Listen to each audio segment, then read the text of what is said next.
Big boss മലയാളത്തിലൂടെ മലയാളികളുടെ മനസ്സിൽ ഇടം നേടിയ വ്യക്തിയാണ് റോബിൻ രാധാകൃഷ്ണൻ. ഒരുപക്ഷെ മറ്റൊരു ബിഗ് ബോസ് മത്സരാർത്ഥികൾക്ക് അത്രയും ലഭിക്കാത്ത സ്വീകാര്യത റോബിൻ രാധാകൃഷ്ണന് മലയാളികൾക്കിടയിൽ ലഭിച്ചിട്ടുണ്ട്. സീസൺ 4ലാണ് റോബിൻ മത്സരാർത്ഥിയെ എത്തിയത്. വെറും 70ഓളം ദിവസം മാത്രമാണ് റോബിൻ ഷോയിലുണ്ടായിരുന്നത്. എന്നാൽ ആ സീസണിന് വിജയിക്ക് ലഭിക്കുന്നതിനേക്കാൾ കൂടുതൽ അംഗീകാരവും സ്വീകരണവും ഒക്കെ റോബിൻ ലഭിച്ചിട്ടുണ്ട്. ഷോ കഴിഞ്ഞപ്പോൾ റോബിൻ ചെയ്ത ഉദ്ഘാടനങ്ങൾക്ക് കയ്യും കണക്കുമില്ലായിരുന്നു. അത്രക്കുണ്ടായിരുന്നു റോബിന് കിട്ടിയ ഉദ്ഘാടനങ്ങൾ.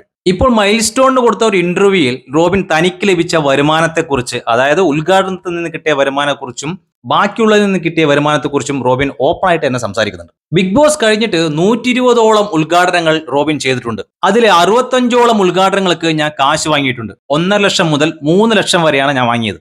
റീൽസ് ഒക്കെ ഇടാൻ 1.5 ലക്ഷം മുതൽ 2 ലക്ഷം വരെ വാങ്ങിയിട്ടുണ്ട്. ഒരു സ്റ്റോറി ഇടുമ്പോൾ 1 ലക്ഷം കിട്ടിയിട്ടുണ്ട്.